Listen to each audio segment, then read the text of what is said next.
On the 30th of April 1963, a boycott against the Bristol Omnibus Company in England was launched due to their racist employment policy. In April 1963, the London-accented Paul Stevenson telephoned the bus company and set up an interview for Guy Bailey, a young man of West Indian heritage. He was turned away from the interview because he was black. Mr. Bailey is here, but he's black. He's a black man. And I could hear also that the person in the other rooms saying, tell him that the vacancy is filled. On the 29th of April, Stevenson called for people to boycott the bus company until the colour bar was abolished. On the 28th of August, the same day that Martin Luther King made his I Have a Dream speech, the company's management announced the end of its discriminatory employment policy. The city's first non-white bus conductor began work the following month.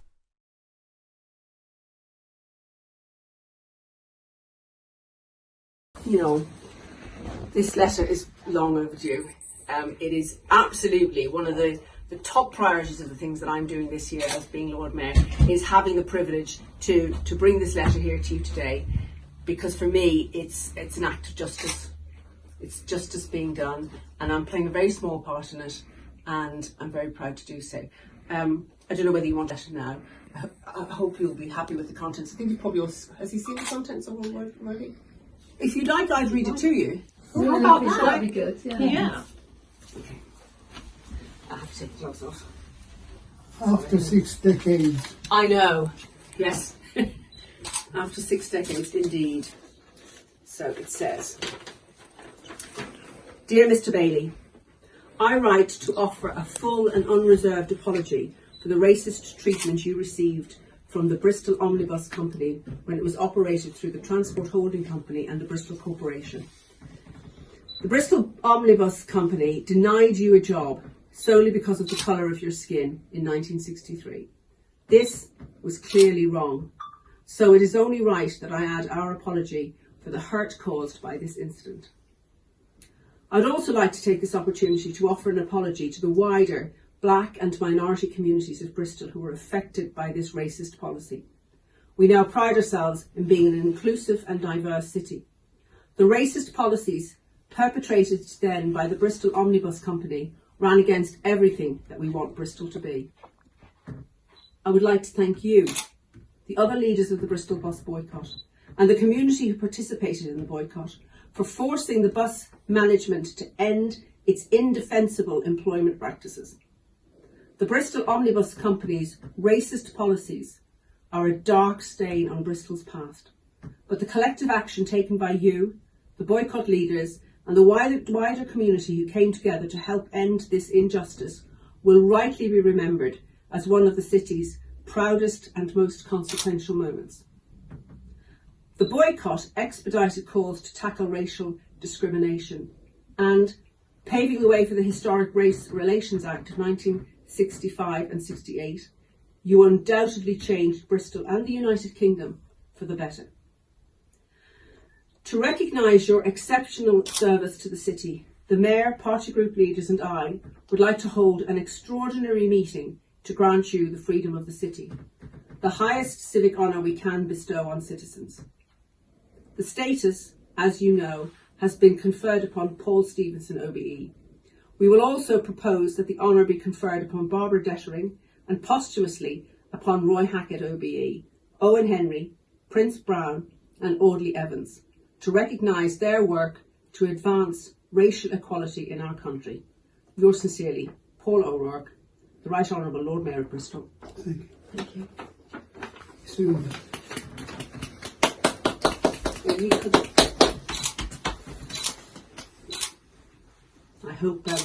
I hope it goes some way to heal those injustices, and also, you know, it is so true that the actions of you and your fellow members of the bus boycott did actually do so much to change legislation. Not many people can say that, can they?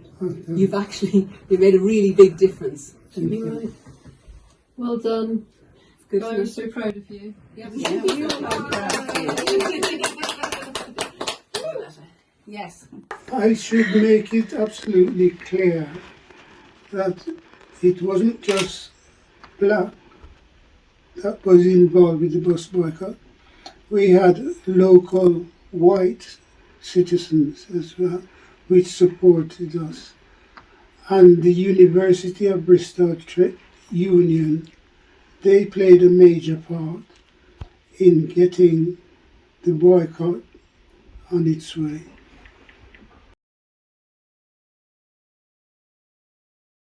So can I ask, what is it? It's been awarded today, a letter of apology and what was it? So what I've brought today is a personal letter of apology. As first citizen of Bristol, I think it's it's important to do that. But then also there's the invitation to come to full council to an extraordinary meeting when Mr Bailey will be made given freedom of the city, which is again the highest honour that we can give. I mean, I'm shocked and dismayed that this hasn't been done years ago. But at least now we're rectifying it, and it is important. And as I said, I read out the letter before we got here. But, the content of the letter tells the story that people stood up against injustice and made a difference, changed legislation, and the whole thing about the Equality Act and all of those things that we depend so much on now, it had its origins in that, and that is something to be hugely proud of. Hugely proud of. And what does the freedom of the city means? I mean, I googled it and I still couldn't work it out. Well, nowadays, it's just an honour that we can give to residents to make them free, give them freedom of the city, really. Which, as I say, in ancient terms means in many years gone by, people could walk sheep on the downs, which is not a thing anymore. But it's the same principle that stands it. It means that you've got freedom of the city, that you've grown, that you've grown in, that you love, and all those different things. And it happens in a very nice ceremony at City Hall. And I have no doubt that there will be lots of TV cameras there on the day. I think there'll be an awful lot of interest in this. It happens with the Lord Mayor, so anybody who's receiving it comes to our full council meeting where we'll look after everybody a little bit with any guests that you want to bring or what have you. So, and I know, Mr Bailey, you've already got some people you'd like to bring along, haven't you, to the freedom of the city? So that's all fine, that's all good. And then the Lord Mayor will say a few words and then hands over. In a roundabout way, it almost looks a little bit like a certificate, I would say. So it's not a physical key to the city as such or anything, but your name is entered onto a roll, and forevermore you're known as having freedom of the city. Yeah. So if you Google Bristol people who have freedom of the city, Mr Bailey will appear on the list. And it's not something that we give out willy nilly. It's very special. It's rare. Very special, very rare. And by carefully thinking about who gets it, that's part of the quality of the award, because it is only given to some very special people who have contributed a lot to the city. Yeah. So. Okay, thank you. Winston has been a bit confused why it hasn't happened as well, and he was very concerned if it's ever going to be out. Sure. Yeah, I can't remember the original letter, I think it's 2015. When did I write? I wrote several letters to the mayor, to the deputy mayor. Deputy mayor, no, followed up, deputy mayor said, I'm going to put it directly in the mayor's in tray. And nothing. And so we're upset until I picked it back up again. I had a letter dated back with 2013 from the union, and they had made their apologies from 2013. And this is why it's so important that the city does the same. Absolutely, and this year I'm Lord Mayor, first citizen. I don't know if you hear it in my accent, but I'm actually Irish, so I don't know whether you're not supposed to come to anything because we don't let Irish. Now, I know there's a lot of comparisons. I mean, Asher, the deputy mayor, she says that the Jamaicans and the Irish are cut from the same cloth because we're very similar. But I under no circumstances am I drawing any parallels, but I know that my aunts and uncles and myself, in a way, when I first came here, I knew what it was like to feel discrimination. So to be able to to do something to right an injustice. Certainly, I was very keen to get this letter out. I was very much, to put my name to this. As I said at the beginning, it's a privilege. I don't see why there's any delay in it. As soon as it came on board, I was completely behind it. Thank you. So, I think a big thank you will go to you from all our community, especially the Irish community, because we were classed together as dogs. Yes, I know. No blacks, no dogs, no Irish. I know all about it. There's that whole thing about there's a forgotten generation of Irish who came over and didn't make successes of their lives and felt there was a lot of prejudice. Things are getting better. But they get better because people stand up for justice. And you in 1963 you did the bus boycott, and in 1965 legislation changed. That was and that legislation, all of that, the Equality Act and all the things that we benefit from now, that is the foundation stone that they were built on. Mr. Bailey's very humble. He doesn't Push himself forward. sell of it. I would have liked, and I hope that we've always focused on the young people, because they're the future.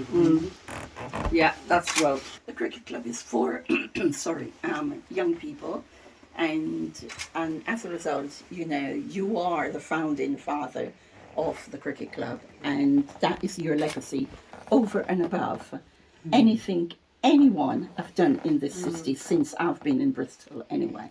So we owe you a debt of gratitude, and as you know, the cricket club is dear to my heart, and we're going to fight to get you at the centre back of that cricket club.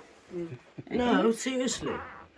And then he's a founder member of United Housing. Yes. Because there was no housing for black people. right. And I'm saying, for me, it's like where there was a need, Mr. Bailey was on the there. steering group or the lead.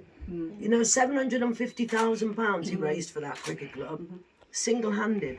He went all the way around the country to gauge what others had done, what the benefits were. Well, he knew what the benefit was, but then he came back and challenged, but he raised a lot of money. And and in those days, it was a lot of money. Well, it's And more than again, there's- £750,000 we got. No, But- he raised. I was told he Yeah. raised Yeah. single-handedly. I'm just saying. Yeah. Mr. You and I Bailey need didn't to- tell me that. We need to make Because sure he that- doesn't tell me anything. I have to go and find it out. He's an officer of the British Empire. And what was that? What was that for, Uncle Guy? What was it for? The OBE. It's for my contribution towards affordable housing in the west of housing. England. Okay. So this is this company that the organizer. Is it an organisation or a company? United Housing. Housing Association Yeah. formed the first black-led housing association to meet the needs of black people and associated within Bristol. Okay. That's now gone on to merge with another organisation, so it still exists, still meeting the needs today. So the legacy for this man is enormous. Enormous. So I think you're right. Sorry, Anna, but I think you're right. We need to get the record straight. We need to get the record out. So when the straight. freedom of the city is Yeah. acknowledged, Yeah. all aspects of Guy's Yeah. contribution to Bristol and let's be honest, the UK with the change in legislation is acknowledged and recognised. Absolutely. I mean, I think it really is important for us to be able to get, as I'm just repeating what you said, make sure that we have all the absolutely accurate information. And it's been a bit difficult in a way trying to sort of get all the information together. And I certainly want to, on that day, I want to make sure that, I mean, what I'm learning here now is a life of activism. And obviously, That's right. there's I've come with the one thing, but I'm hearing all of the other areas, as I say, about the cricket and housing and all those things, which personally I didn't know about. And I think it's the life. I've been chair of United Housing for 30 years. Yes, he's only just come off of it, isn't it? Okay. He only just come off of it a few years ago. All them years he was there. Well, we should When he really sat look forward down to and that got day. back and sat- He was actually very fundamental for the first black and minority ethnic CVS in the UK. He was on the board. So it was a second tier infrastructure organisation, Okay. the Black Development Agency. Cool. And he was the social worker that we hated at school. He was a social worker. Oh my God! Yeah, I know. Yeah, and we love to hate him. Well, of course, you know, now, I mean, one of my real bugbears is the fact that because we've got all these academies, they've done away with all the EWOs now, and they were so vital in getting kids to come to school. Yep. You know, education welfare officer, you absolutely... I was governor of Whitfield School for 24 years. Okay. I'm so proud, Mr Bailey, to meet you. Thank you. And to come here today. It's just, you know, for me, it's very rewarding for me to be able to do this. Thank you Thank so you much. for the opportunity.